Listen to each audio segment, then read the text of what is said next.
3 tablespoons fish sauce or a 1/4 cup soy sauce, a 1/4 cup freshly squeezed lime juice, 2 tablespoons brown sugar or more to taste, 1 to 2 teaspoons Thai chili sauce or a 1/3 to 1/2 teaspoon dried chili flakes. Place the coconut in a dry frying pan or wok. Dry fry the coconut for 2 to 3 minutes over medium heat or until it turns a light golden brown. Transfer to a bowl to cool.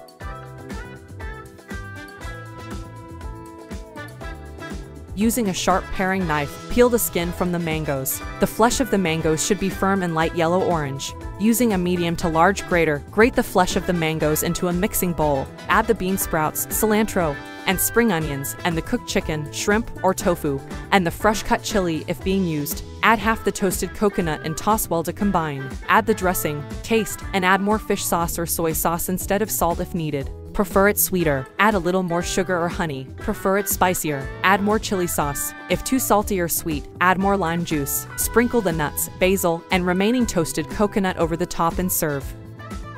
Let us know your thoughts. We really hope you enjoy this one. Don't forget to like, comment, and subscribe. And smash that subscribe button.